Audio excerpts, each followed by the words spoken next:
Jemaat yang terkasih, saudara dalam Kristus Yesus, saudara yang ada di dalam gereja dan saudara yang ada di rumah saat ini mengikuti ibadah live streaming. Sebelum kita memulai, mari kita saat teduh sejenak.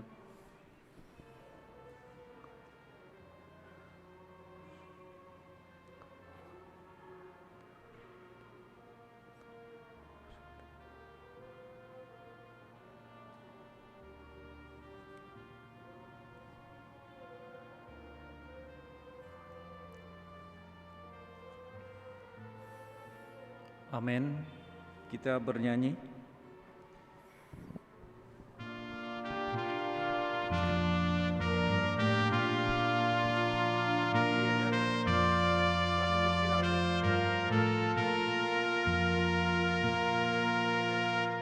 Silanglah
dan di dalam nama Anaknya Tuhan Yesus Kristus, dan di dalam nama Roh Kudus yang menciptakan langit dan bumi. Amin. Marilah kita menanggalkan semua dosa dan beban yang begitu berat merintangi kita, dan marilah berlomba untuk tekun dalam perlombaan yang diwajibkan bagi kita. Marilah juga kita melakukannya dengan mata yang selalu tertuju kepada Yesus, yang memimpin kita dalam iman dan yang membawa iman kita kepada kesempurnaan, yang dengan mengabaikan kehinaan, tekun memikul salib, ganti sukacita yang disediakan bagi Dia yang sekarang duduk di sebelah kanan tahta Allah. Haleluya. Haleluya. Haleluya.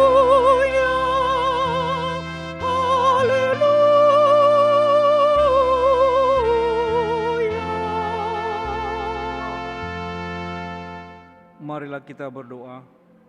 Ya Tuhan Yesus Kristus yang telah menderita dan mati di kayu salib, pada malam ini kami berkumpul beribadah di bait suci-Mu dan di rumah kami masing-masing untuk mengenang dan memperingati perjalanan salib yang Engkau lalui untuk menebus dosa-dosa kami.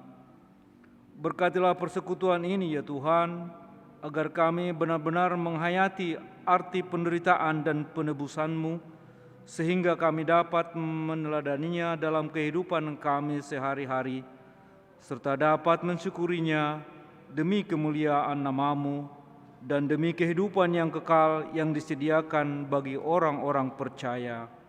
Amin.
6 hari sebelum Paskah, Yesus datang ke Betania, tempat tinggal Lazarus yang dibangkitkan Yesus dari antara orang mati. Di situ diadakan perjamuan untuk dia, dan Marta melayani, sedangkan salah seorang yang turut makan dengan Yesus saat itu adalah Lazarus. Maka Maria mengambil setengah kati minyak narwastu murni yang mahal harganya, lalu meminyaki kaki Yesus dan menyekanya dengan rambutnya, dan bau minyak semerbak memenuhi seluruh rumah itu. Tetapi Yudas Iskariot, seorang dari murid-murid Yesus yang akan segera menyerahkan dia, berkata, Mengapa minyak narwastu ini tidak dijual seharga 300 dinar dan uangnya diberikan kepada orang-orang miskin? Hal itu dikatakannya bukan karena ia memperhatikan nasib orang miskin, melainkan karena ia adalah seorang pencuri. Ia sering mengambil uang yang disimpan dalam kas yang dipegangnya. Maka kata Yesus, biarkanlah dia melakukan hal ini, mengingat hari penguburanku, karena orang-orang miskin selalu ada pada kamu, tetapi aku tidak akan selalu ada pada kamu. Sebab dengan mencurahkan minyak itu ke tubuhku, ia membuat suatu persiapan yang penguburanku. Aku berkata kepadamu, sesungguhnya di mana saja Injil diberitakan di seluruh dunia, apa yang dilakukannya ini akan disebut juga untuk mengingat dia. Sejumlah besar orang Yahudi mendengar bahwa Yesus ada di sana, dan mereka datang bukan hanya karena Yesus, melainkan juga untuk melihat Lazarus yang telah dibangkitkannya dari antara orang mati. Lalu imam-imam kepala bermufakat untuk membunuh Lazarus juga. Sebab karena dia, banyak orang meninggalkan mereka dan percaya kepada Yesus. Sebelumnya karena Yesus membangkitkan Lazarus, dan oleh kepercayaan Maria kepada Yesus, imam-imam kepala dan orang-orang Farisi memanggil mahkamah agama untuk berkumpul, dan mereka berkata, apakah yang harus kita perbuat? Sebab orang itu membuat banyak mukjizat. Apabila kita membiarkan dia, maka semua orang akan percaya kepadanya, dan orang-orang Roma akan datang dan akan merampas tempat suci kita serta bangsa kita. Tetapi seorang di antara mereka yang bernama Kayafas, seorang imam besar pada tahun itu, berkata kepada mereka, kamu tidak tahu apa-apa dan kamu tidak insaf, bahwa lebih berguna bagimu jika satu orang mati untuk bangsa kita, daripada seluruh bangsa kita ini binasa. Hal itu dikatakannya bukan dari dirinya sendiri, tetapi sebagai imam besar pada tahun itu, ia bernubuat bahwa Yesus akan mati untuk bangsa itu, dan bukan hanya untuk bangsa itu saja, tetapi juga untuk mengumpulkan dan mempersatukan anak-anak Allah yang tercerai-berai. Maka mulai dari hari itu mereka sepakat untuk membunuh dia. Kita bernyanyi.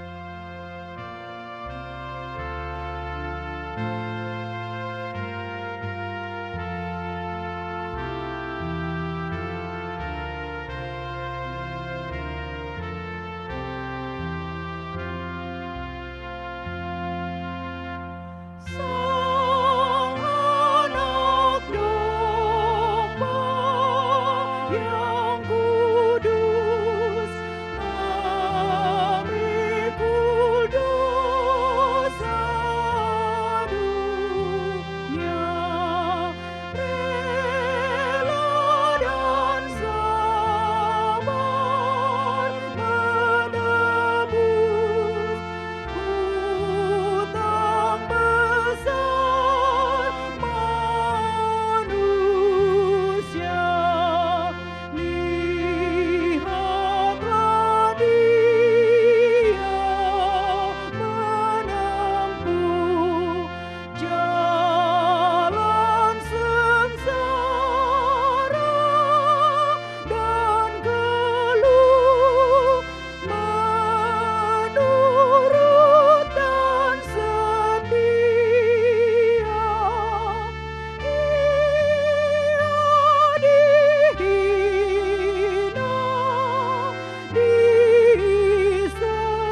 Ketika Yesus akan pergi ke Yerusalem, Ia memanggil ke-12 murid-Nya dan berkata kepada mereka di tengah jalan, "Sekarang kita pergi ke Yerusalem, dan Anak Manusia akan diserahkan kepada imam-imam kepala dan ahli-ahli Taurat, dan mereka akan menjatuhi Dia hukuman mati.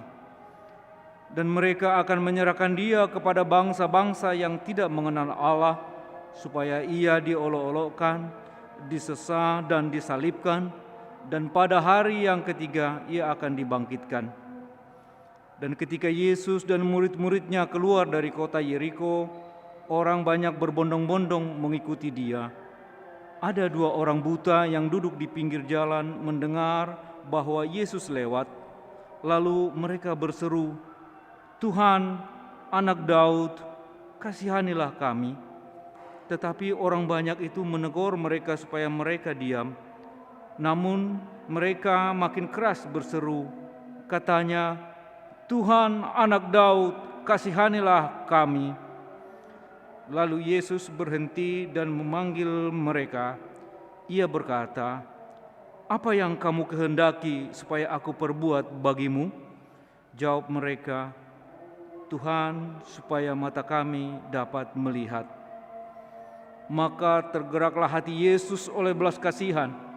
Lalu Ia menjamah mata mereka, dan seketika itu juga mereka melihat lalu mengikuti Dia.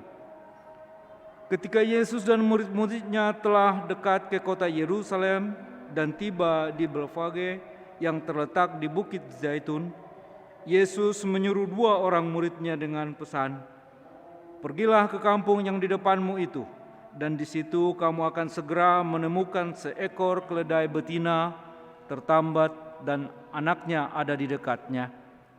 Lepaskanlah keledai itu dan bawalah keduanya kepadaku. Dan jikalau ada orang menegur kamu, katakanlah, Tuhan memerlukannya. Maka ia akan segera mengembalikannya." Hal itu terjadi supaya genaplah firman yang disampaikan oleh Nabi, "Katakanlah kepada putri Sion, lihat, rajamu datang kepadamu. Ia lemah lembut dan mengendarai seekor keledai beban yang muda." Maka pergilah murid-murid itu dan berbuat seperti yang ditugaskan Yesus kepada mereka. Mereka membawa keledai betina itu bersama anaknya, lalu mengalasinya dengan pakaian mereka, dan Yesus pun naik ke atasnya. Orang banyak yang sangat besar jumlahnya menghamparkan pakaian di jalan. Ada pula yang memotong ranting-ranting dari pohon-pohon dan kemudian menyebarkannya di jalan. Dan orang banyak yang berjalan di depan Yesus dan yang mengikutinya dari belakang berseru, katanya, "Hosana bagi Anak Daud. Diberkatilah Dia yang datang dalam nama Tuhan. Hosana di tempat yang maha tinggi." Beberapa orang Farisi yang turut dengan orang banyak itu berkata kepada Yesus, "Guru, tegurlah murid-murid-Mu itu." Jawabnya, "Aku berkata kepadamu, jika mereka itu diam, maka batu ini akan berteriak." Dan ketika Yesus telah dekat dan melihat kota itu, Ia menangisinya. Katanya, "Wahai, betapa baiknya jika pada hari ini juga engkau mengerti apa yang perlu untuk damai sejahteramu. Tetapi sekarang hal itu tersembunyi bagi matamu. Sebab akan datang harinya bahwa musuhmu akan mengelilingi engkau dengan kubu, lalu mengepung engkau dan menghimpit engkau dari segala penjuru, dan mereka akan membinasakan engkau beserta dengan pendudukmu, dan pada tembokmu mereka tidak akan membiarkan satu batu pun tinggal terletak di atas sebatu yang lain, karena engkau tidak mengetahui saat bila manakah Allah akan melawat engkau."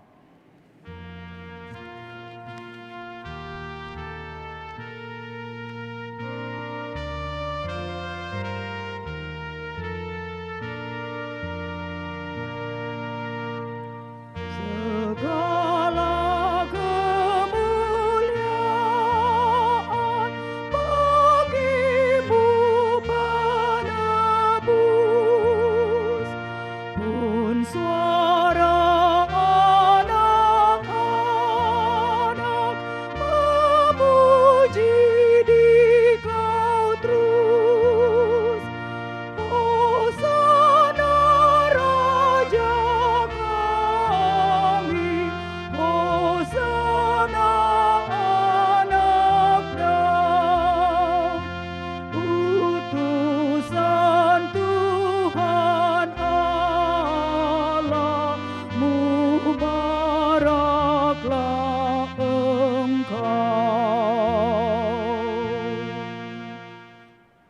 Maka masuklah iblis ke dalam Yudas yang bernama Iskariot, seorang dari ke-12 murid itu.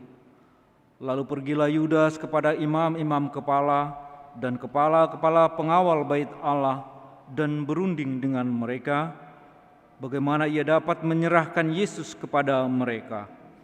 Mereka sangat gembira dan bermufakat untuk memberikan sejumlah uang kepadanya. Ia menyetujuinya, dan mulai dari waktu itu ia mencari kesempatan yang baik untuk menyerahkan Yesus kepada mereka tanpa sepengetahuan orang banyak. Pada hari pertama dari hari raya roti tidak beragi, datanglah murid-murid Yesus kepadanya dan berkata, "Ke tempat mana engkau kehendaki kami pergi untuk mempersiapkan perjamuan Paskah bagimu?" Lalu ia menyuruh 2 orang muridnya dengan pesan, "Pergilah ke kota, di sana kamu akan bertemu dengan seorang yang membawa kendi berisi air.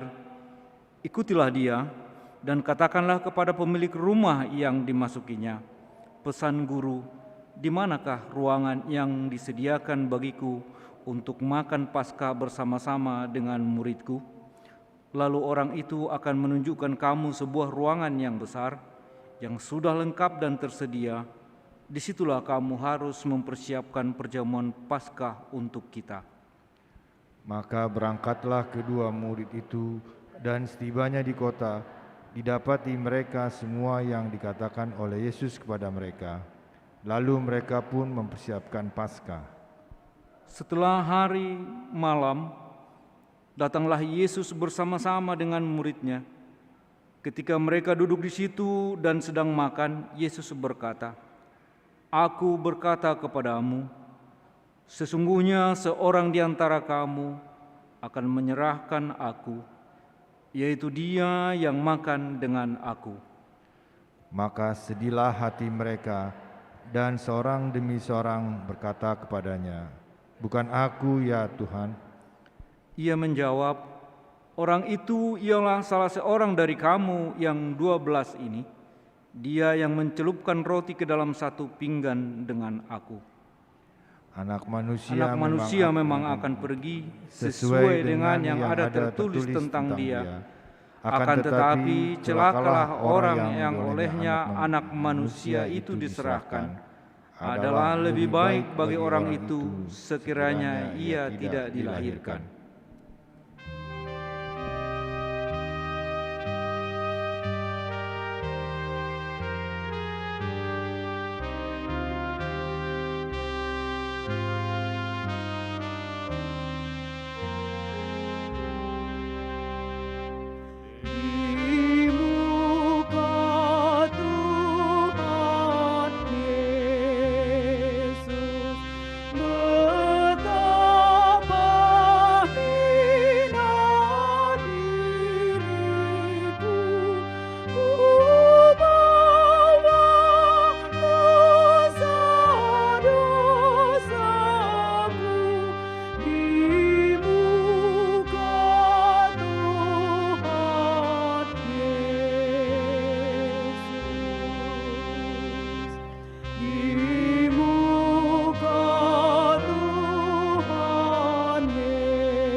Saudara-saudara, marilah kita berdoa memohon keampunan dosa kita. Ya Tuhan Allah, Bapa kami dari Tuhan kami Yesus Kristus, kami datang ke hadapan-Mu yang Maha Kudus untuk mengaku segala dosa dan kejahatan kami. Kami insyaf dan menyadari betapa sering kami mengkhianati dan mengorbankan Engkau demi kepentingan kami. Kasihani dan ampunilah segala kesalahan kami, ya Tuhan. Kami sering mendahulukan pikiran dan kepintaran kami untuk memenuhi kebutuhan dan keinginan kami tanpa mempertimbangkan kebenaran-Mu. Kasihani dan ampunilah segala kesalahan kami, ya Tuhan. Ya Tuhan yang Maha Pengasih dan Maha Pengampun, hapuskan dan ampunilah dosa kami. Di dalam nama anak-Mu, Tuhan Yesus Kristus, Juru Selamat kami. Amin. Dengarlah janji Tuhan tentang pengampunan dosa kita. Karena begitu besar kasih Allah akan dunia ini, sehingga Ia telah mengaruniakan anaknya yang tunggal, supaya setiap orang yang percaya kepadanya tidak binasa, melainkan beroleh hidup yang kekal. Kemuliaan bagi Allah di tempat yang maha tinggi. Amin.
Kasih karunia dan damai sejahtera dari Allah Bapa dan dari anaknya Tuhan Yesus Kristus menyertai saudara-saudara sekalian.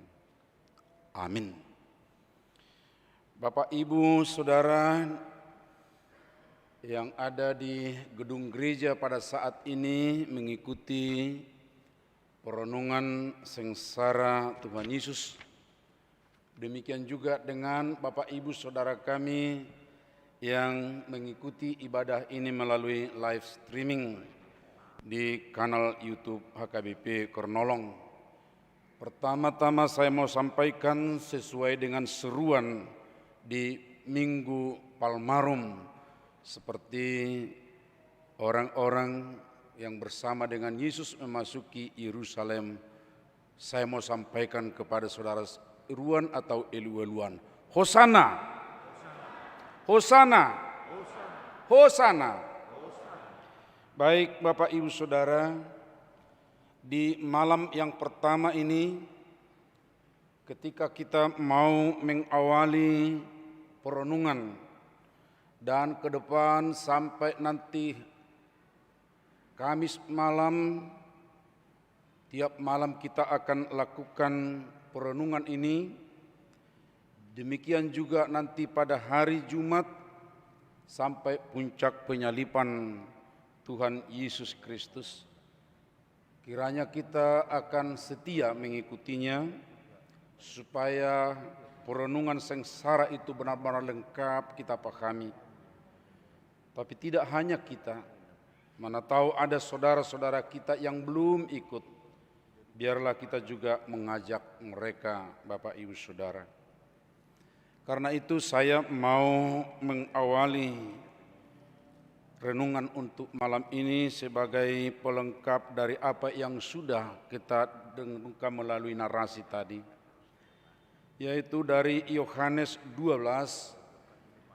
Pokok perhatian kita nanti di ayat 3, tetapi saya akan ulang membaca dari ayat 1 sampai dengan ayat 8. Firman Tuhan.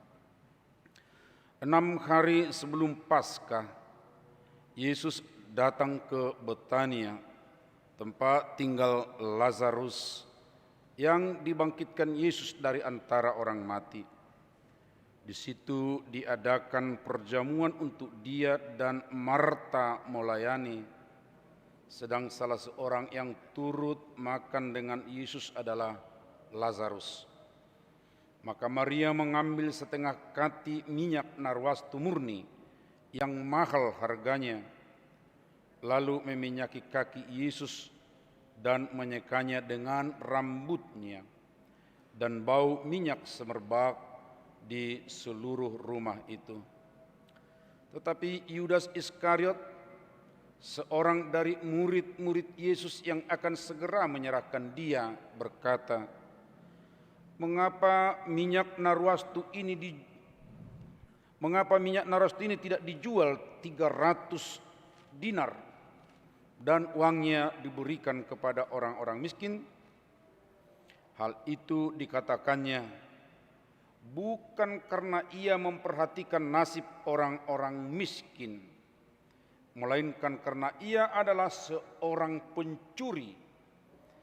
Ia sering mengambil uang yang disimpan dalam kas yang dipegangnya.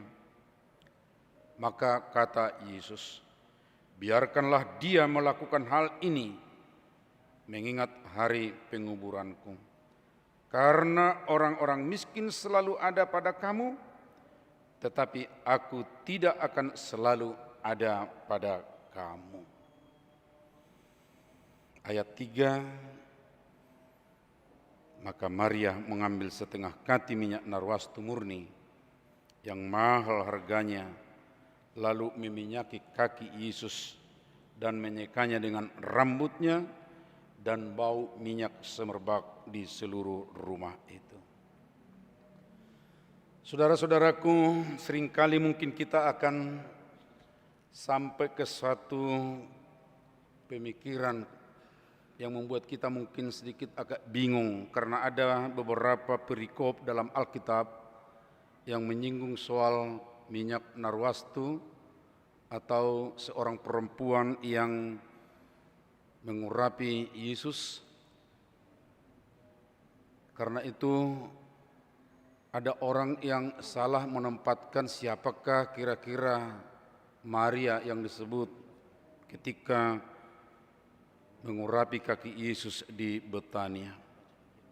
Saudara, memang perlu kita pahami secara singkat bahwa dalam Injil Matius pasal 16, dalam Markus pasal 14, kemudian Yohanes 12 yang kita baca tadi, ketiganya menceritakan soal pengurapan Yesus. Dan ketiga perikop ini sesungguhnya adalah satu peristiwa, tetapi berbeda penekanan.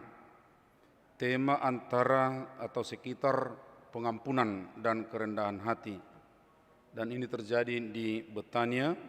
Kita tahu Betania lebih kurang 2 mil di timur Yerusalem. Saudara-saudara, saya memang belum pernah ke Yerusalem, hanya membaca, tapi tentunya saudara-saudara kita yang sudah pernah tentu dalam ingatannya ini akan lebih jelas, konkret.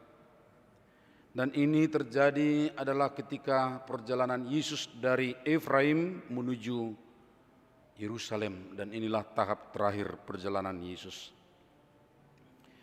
Penempatan secara kronologis memang berbeda-beda. Jika Yohanes 12 menempatkannya pada awal memasuki Yerusalem, yaitu di Betania, tetapi dua nas yang lain yaitu Matius 16 dan Markus 16 adalah ketika Yesus telah membersihkan bait Allah. Tapi satu lagi saudara-saudaraku, perikop dalam Lukas 7, di situ ada juga seorang perempuan juga mengurapi Tuhan Yesus. Tetapi ini jauh sangat beda, saudaraku. Di sini disebut bahwa pengurapan itu adalah di rumah Simon, seorang Farisi. Dan perempuan itu adalah perempuan yang disebut dengan perempuan yang berdosa. Jelas ini sangat berbeda dengan apa yang disebutkan oleh 3 perikop yang pertama. Karena itu sudah jelas bagi kita yang mana cerita atau apa yang dikatakan oleh Yohanes tadi. Saudara-saudara, mungkin kita bisa tertolong sedikit kalau bisa ditayangkan peta. Ya, itu yang merah di atas adalah Efraim. Disitulah Tuhan Yesus sepertinya terisolir, karena di situ sudah ada rencana yang hebat dari imam-imam kepala bekerja sama dengan Farisi mau membunuh Yesus. Hanya menunggu waktu saja. Dan tentunya pengintai-pengintai juga sudah mulai disuruh. Atau kalau ada orang yang mau bekerja sama. Dan ada panah ke bawah warna hijau itu mengarah ke Yerusalem, dan di sekitar itulah Betania tempat peristiwa yang kita baca tadi. Kejadian itu mulai pada hari Sabtu, Sabat. Kita ingat itu. Selesai Sabat jam 6. Karena menghitung hari untuk orang Yahudi tidak sama seperti dengan kita per jam 24 atau jam 12 malam. Tapi Yahudi menghitungnya adalah pada jam 6 sore berakhir satu hari.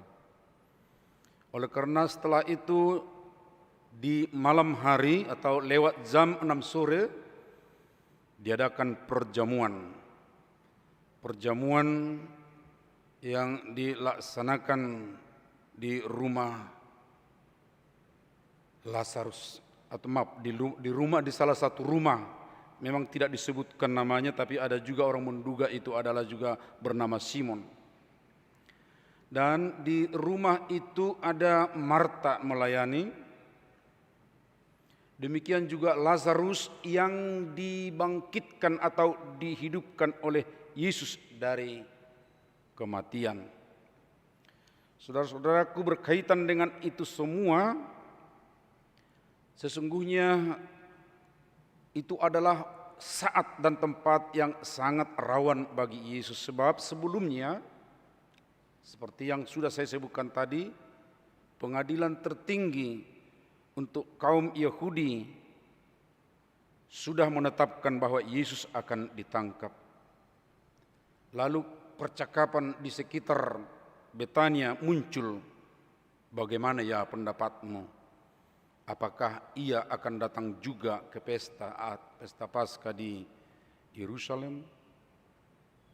Pasti saudara-saudara tentu orang-orang yang dekat dengan Yesus, katakanlah misalnya murid-muridnya, kemudian keluarga Lazarus, keluarga satu desa yang menurut hitungan pada zaman modern ada sekitar 800 kepala keluarga di sana. Kemudian ada orang-orang yang bersimpati ketika tahu bahwa ada kuasa yang begitu hebat membangkitkan Lazarus. Mereka ini tentu tertanya-tanya, saudara-saudaraku, akankah juga ia datang ke pesta itu? Karena itu ada, saudara-saudara, perjamuan sedemikian rupa. Dan perjamuan itu tentunya seperti saya katakan tadi, ada banyak orang di sekitar itu. Disitulah Maria datang mendekat ke kaki Yesus. Seraya dia membawa setengah kati minyak yang sangat mahal yang disebut dengan narwastu yang murni.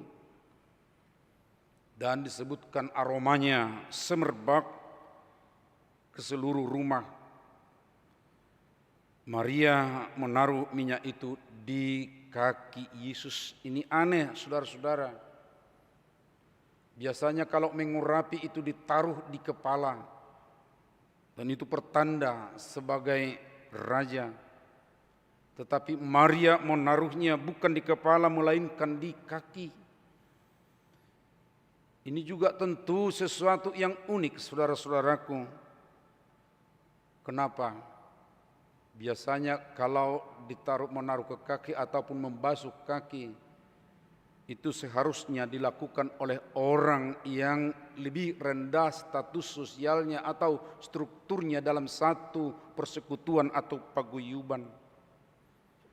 Tetapi saat itu rupanya murid-murid Yesus tidak ada yang melakukan hal itu.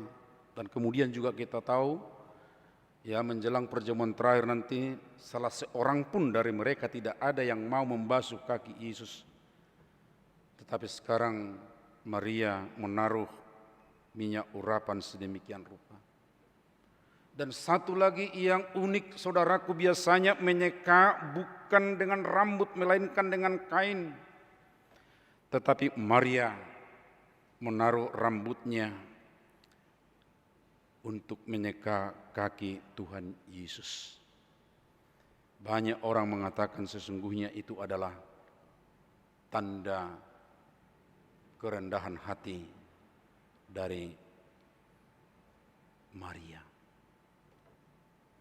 Saudaraku, sedikit kita memahami narwastu yang sering kita dengar. Narwastu itu bukan sembarang tumbuhan di sekitar Yahudi, sebab kalau di daerah itu mereka tidak akan temukan. Biasanya kalau ada narwastu yang mungkin datang, sejenisnya adalah dari Arab. Tapi yang paling berharga atau mahal yang disebutkan juga dalam nas itu adalah narwastu murni atau disebut juga Piltikas. Itu biasanya datang dari India. Dan di India tempat narwastu di ketinggian 3.000 meter di atas permukaan laut. Tinggi tumbuhannya sekitar 1 meter, berduri, berbulu, mencuat dari akar, dan sedemikian rupa nanti akan ada penyulingan untuk memperoleh minyak. Karena itu didatangkan dari negeri yang jauh, tentunya mahal, saudara-saudaraku. Di samping pengurapan, minyak ini bisa dipakai untuk pengobatan juga. Ada beberapa jenis yang bisa diobati, misalnya insomnia, stres, masalah pencernaan, sistem kekebalan tubuh. Ya mungkin untuk zaman atau masa sekarang perlu juga untuk kita, dan juga untuk obat infeksi. Saudara, karena ini adalah bahan atau minyak yang sangat mahal, tentunya kita juga sudah tahu kalau disebutkan harganya. Setengah kati atau sekitar 3,1 ons, harganya bisa sampai 300 dinar. Saat itu 1 dinar sama dengan UMR, upah 1 hari pekerja harian. Itu berarti harga minyaknya bisa sampai 30 juta, saudaraku, kalau dirupiahkan sekarang. Tetapi Maria tidak memperhitungkan harga secara nominal, saudaraku. Dan kita juga mungkin sedikit agak tertanya-tanya, kok bisa Maria mengumpulkan atau menyimpan minyak seperti itu di tempat tertentu, dan tentunya tidak sembarang tempatnya. Apakah itu dari warisan orang tuanya? Saya kurang tahu. Apakah itu dari tabungannya? Mungkin saja. Tapi yang pasti saudara-saudaraku, Maria mau menunjukkan kerendahan hatinya, terima kasihnya di hadapan Tuhan Yesus dengan sesuatu yang sangat mahal. Bukan KW1, bukan KW2, tapi yang murni, saudara-saudaraku.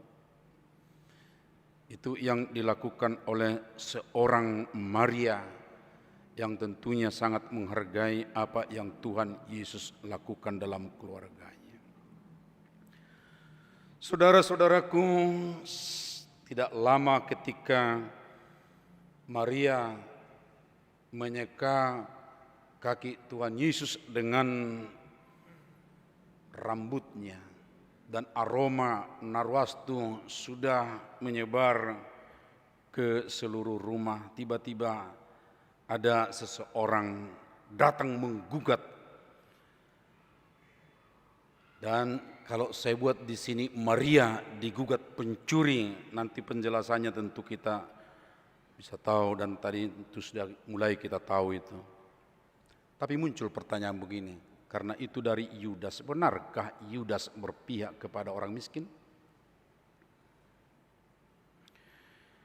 Memang dia berkata, mengapa minyak narwastu ini tidak dijual 300 dinar dan uangnya diberikan kepada orang-orang miskin? Enak sekali ungkapan ini Bapak Ibu Saudara.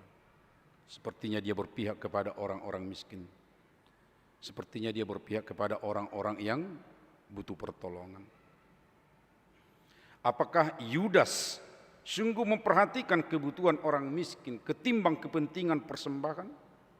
Lihat Bapak Ibu, dia sekarang sedang membandingkan Maria mempersembahkan, membuat satu persembahan peribadahan kepada Tuhan Yesus. Lalu datang sekarang Yudas mengatakan, tidakkah lebih baik itu dijual, tidakkah lebih baik ibadahmu di stop, tidakkah lebih baik persembahanmu di stop untuk yang miskin ini sekarang? Sepintas kita diperhadapkan tentunya ke satu pemikiran yang mungkin sulit juga untuk memutuskannya. Maria juga mungkin juga pada waktu itu akan merasa seperti itu. Orang-orang di sekitarnya juga mungkin akan terpengaruh dengan apa yang dikatakan oleh Yudas. Yudas itu pintar ngomong. Mau mempengaruhi orang yang lain. Bukankah lebih baik uang itu kita pakai untuk orang-orang miskin daripada untuk menyembah Yesus? Saudaraku, ungkapan atau kampanye demi orang miskin seringkali sangat mudah mempengaruhi, dan itulah yang dipakai oleh Yudas. Saudaraku kembali, tetapikah benarkah dia berpihak kepada orang miskin? Jangan-jangan ini adalah salah satu topeng yang menyembunyikan sikapnya untuk tidak mengasihi dan menyembah Tuhan Yesus. Ini caranya untuk menolak Tuhan Yesus. Tidak sedikit orang seperti itu, saudara-saudara. Sepertinya dia sibuk dengan kegiatan yang lain. Dan dia akan berkata, oh ya, saya sangat sibuk dengan ini. Saya mengurus ini, mengurus itu. Tapi sesungguhnya itu hanya topeng untuk tidak mau menyembah atau beribadah kepada Yesus. Saudara-saudaraku,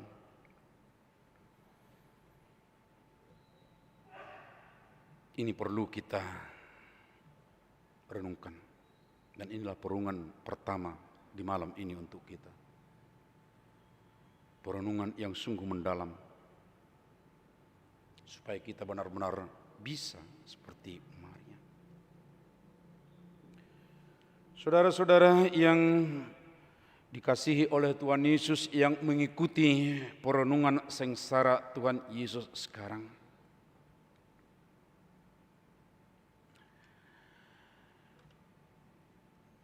Slide berikut saya buat judul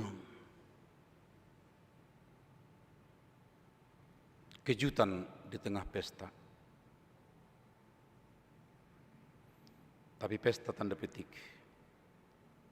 Jamuan makan malam itu tentunya merupakan suatu sukacita, dipersiapkan oleh pemilik rumah. Marta juga aktif bekerja. Saya yakin yang lain-lain juga ikut serta senang melihat Yesus ada di situ. Ya, seperti kita katakan ada juga simpatisan yang datang dari tempat yang jauh, ya saudara-saudara sedikit.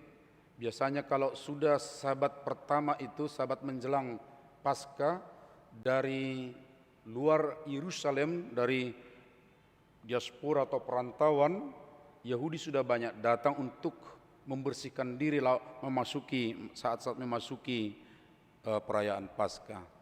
Dan mereka lah ini sebagian. Di tengah sukacita itu, tiba-tiba Yesus menyinggung soal penguburan. Pesta, sukacita, tapi Yesus sekarang menyinggung soal penguburan. Judas dihardik dan menjelaskan makna yang tidak lazim dari pengurapan itu. Biasanya pengurapan itu adalah untuk penghormatan ataupun mungkin juga untuk pengangkatan, penobatan untuk jabatan tertentu.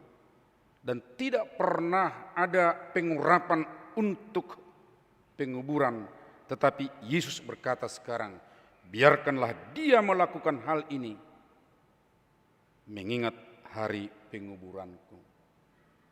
Suasana pesta itu sekarang Yesus menghubungkan apa yang dilakukan oleh Maria dengan penguburan Yesus yang akan terlaksana mungkin hampir seminggu lagi.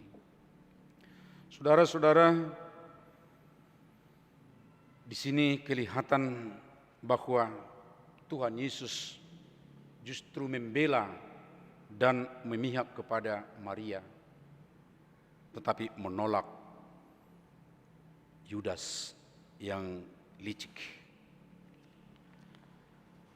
Kejutan ini juga mengingatkan kita bahwa apa yang telah dilakukan oleh Maria yang tadinya dia sungguh tentunya tulus, polos hanya untuk kerendahan hatinya kepada Tuhan Yesus. Tetapi ternyata dia sudah melakukan sesuatu yang sangat berharga yang dia sebenarnya tidak tahu itu akan sampai kepada penguburan. Dan oleh karenanya dia sering juga disebutkan sama seperti Kayafas, dia sepertinya bernubuat akan kematian Tuhan Yesus secara dia tidak sadari. Saudaraku, di tengah-tengah kehidupan seperti itu, tentunya kita juga bisa saja menjadi seperti Maria. Bisa saja seperti apa yang terjadi di sini. Dengan tulus saya lakukan sesuatu, dengan polos hati saya lakukan sesuatu, itu adalah untuk Tuhan. Tetapi Tuhan membuatnya lebih baik, lebih berharga di luar dari yang kita pikirkan. Saudara, Maria dengan apa yang dilakukannya itu sepertinya ada kuasa yang membuat dia seperti itu. Sepertinya ada kuasa yang menggerakkannya sehingga dia berani melakukan yang tidak lazim, mengurapi kaki dan menyeka dengan rambutnya. Dan ini merupakan kritik kepada semua murid Yesus yang tidak ada seorang pun mau membasuh kaki gurunya. Tetapi dia lakukan. Sepertinya ada kuasa menggerakkan Maria untuk berbuat sesuatu di tengah ketegangan, di tengah ancaman, di tengah intaian musuh Yesus. Ada kuasa. Tapi dia tidak sadari itu, saudaraku. Ada kuasa memampukan Maria berhadapan dengan si musuh dalam selimut. Berhadapan dengan si mitra iblis. Kita dengar tadi bagaimana iblis katanya, masuk kepada Yudas. Ada kuasa memampukan dia berhadapan dengan si pencuri, si pengkhianat. Juga, dan ini yang tentunya menjadi puncaknya, ada kuasa mengarahkan Maria berbuat lebih jauh berharga dari makna yang lazim sebagai penghormatan. Saudaraku, yang paling puncak ini tentunya bukan hanya kepada Maria, tetapi itu juga adalah untuk setiap orang yang mau berbuat sesuatu kepada Tuhan Yesus. Saudaraku, mari kita ambil beberapa poin sebagai perenungan kesimpulan pada malam hari ini. Sebab apa yang menjadi renungan ataupun apa yang kita angkat di sini adalah tentunya memberikan sesuatu yang bermakna bagi kita. Pengalaman Maria dan apa yang Tuhan Yesus katakan itu tentunya akan menjadi pelajaran bagi kita. Saudara-saudaraku, yang pertama, rancangan ilahi seringkali memberikan kesempatan yang begitu baik bagi orang-orang Kristen yang taat.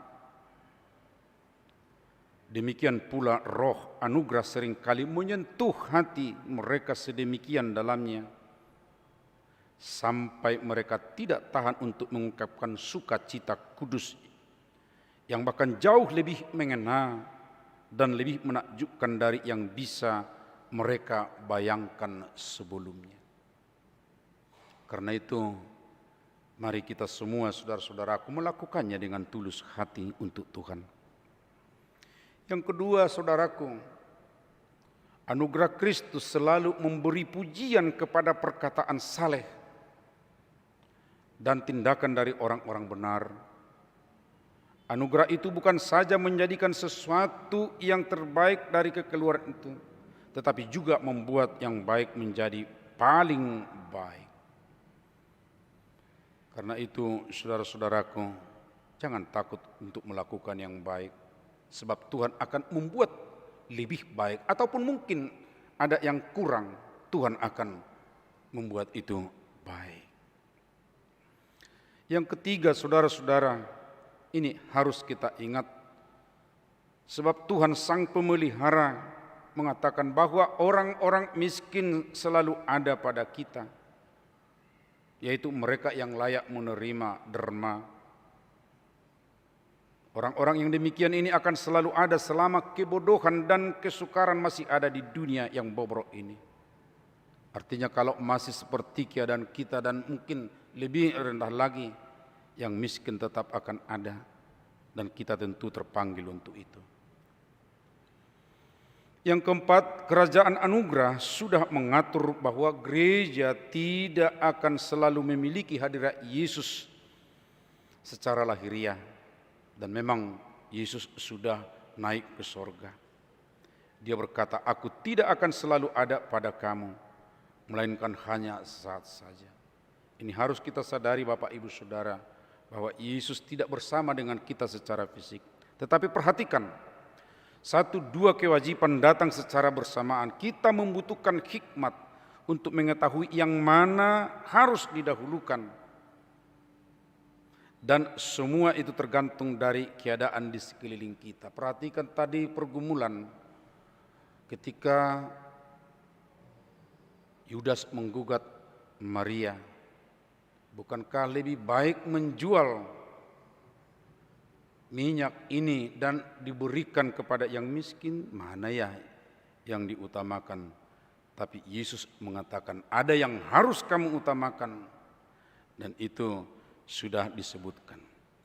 Kesempatan harus dimanfaatkan, dan yang harus didahulukan adalah kesempatan yang kelihatannya tidak akan berlangsung lama serta cepat sekali melayang pergi. Kewajiban yang dapat dilakukan kapan saja harus ditunda demi untuk menuntaskan kewajiban lainnya yang hanya dapat dilakukan saat ini.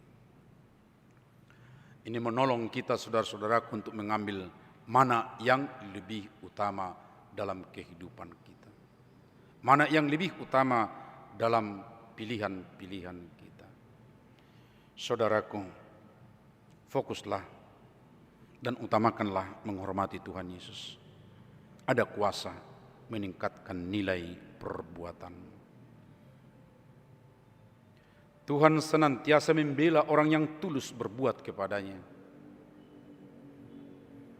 Dan diingat kalau ada para penggugat, Roh Bapa itu yang membela, yang berkata-kata.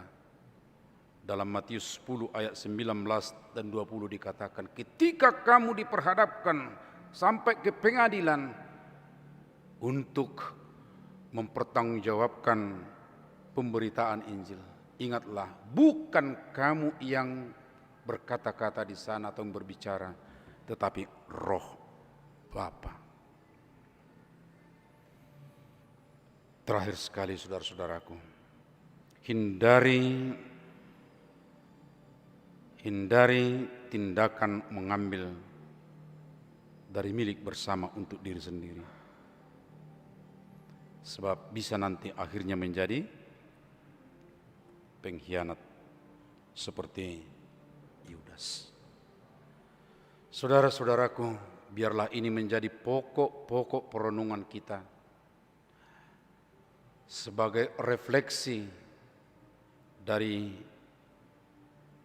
perenungan sengsara Yesus. Maria digugat Yudas, tetapi Tuhan membela Maria yang melakukan yang baik, menolak, menghardik Yudas yang kelihatannya baik awalnya, tetapi hatinya penuh dengan iblis dan ternyata menjadi pengkhianat.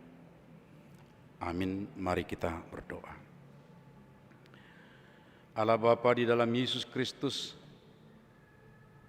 biarlah melalui perenungan sengsara anak-Mu Yesus Kristus kami semakin dibukakan pikiran kami melihat perangai perilaku manusia seperti orang-orang yang dekat dengan anak-Mu Yesus pada kehidupannya.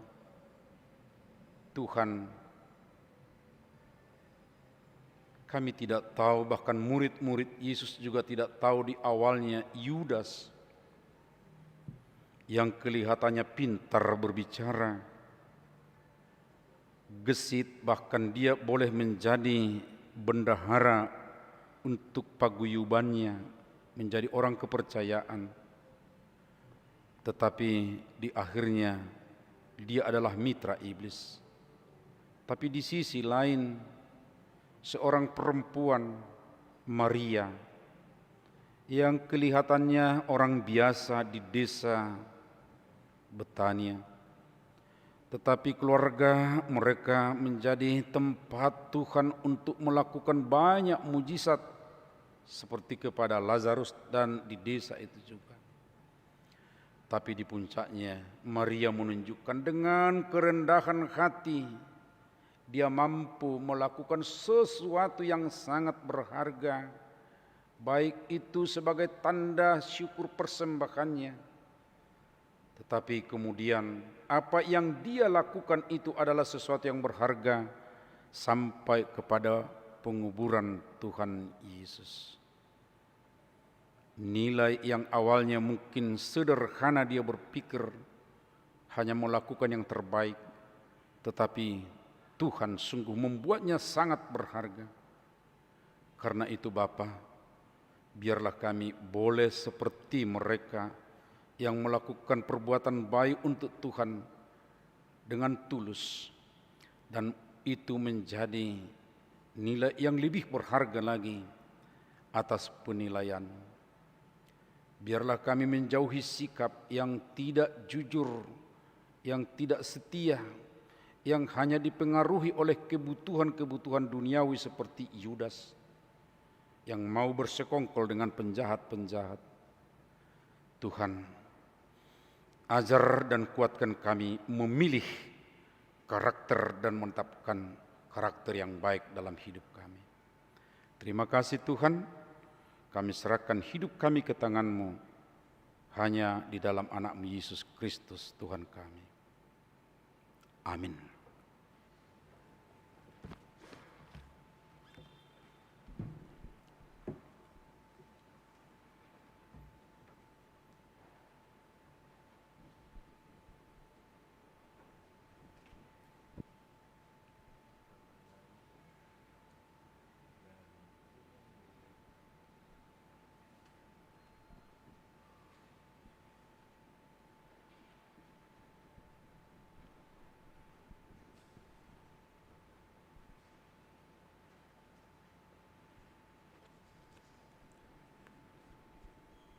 Sebelum kita mengakhiri ibadah kita bernyanyi dari buku Ende, Aut Naginorga Turahaku seraya kita menyerahkan persembahan.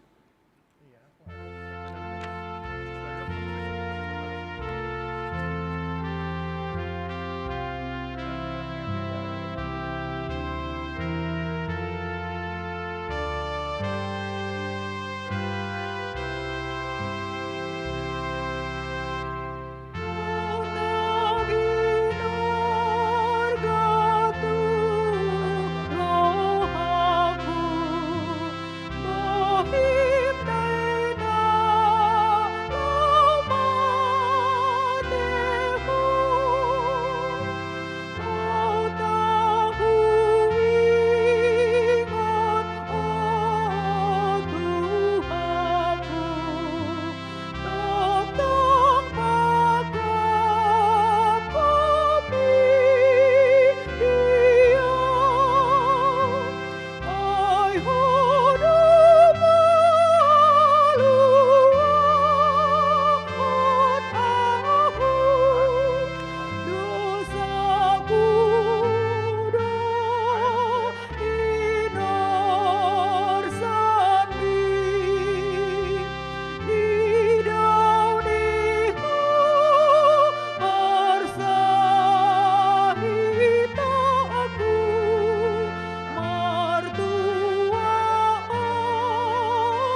Mari kita berdoa. Ya Allah Bapa kami yang di sorga, kami mengaku bahwa Tuhan adalah sumber dari segala karunia yang melimpah dalam kehidupan kami masing-masing. Sebahagian daripada karunia itu, kami serahkan kembali sebagai persembahan kepada Tuhan. Terimalah dan berkatilah persembahan umat-Mu ini, agar dapat kami pergunakan untuk pekerjaan dan pelayanan kerajaan Tuhan di dunia ini. Bukalah hati kami untuk mengenal betapa banyak berkat dan karunia yang kami peroleh dari Tuhan, supaya kami senantiasa bersyukur kepadamu. Di dalam nama Yesus Kristus Tuhan kami. Amin. Mari kita bersama-sama berdoa dengan doa yang diajarkan oleh Tuhan Yesus Kristus.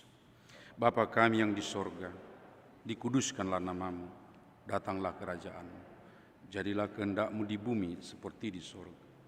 Berikanlah kami pada hari ini makanan kami yang secukupnya.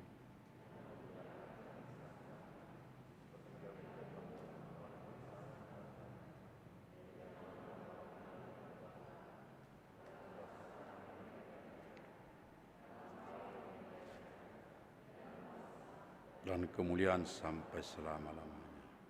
Amin. Anugerah Tuhan Yesus Kristus, kasih setia Allah Bapa, serta persekutuan dengan Roh Kudus, menyertai saudara-saudara hari ini sampai selama-lamanya.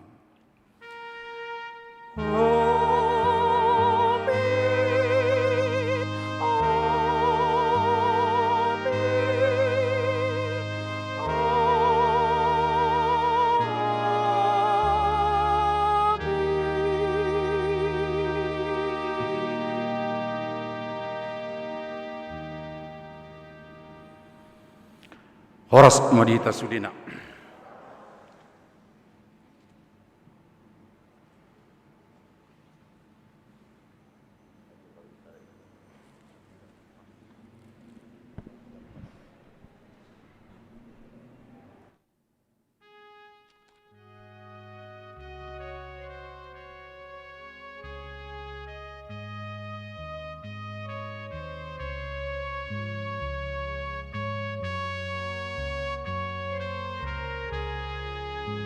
Marsogot masuk do hita di malam pasion napa duahon asa ra udur mahita sude dohot akka dongata di gereja napa duahon di patu pahuriata do songon snack manang kopi teh manis asara mahita turuang serbaguna alai tetap majaga prokes, jaga jarak, sotong domu kopi do tesi.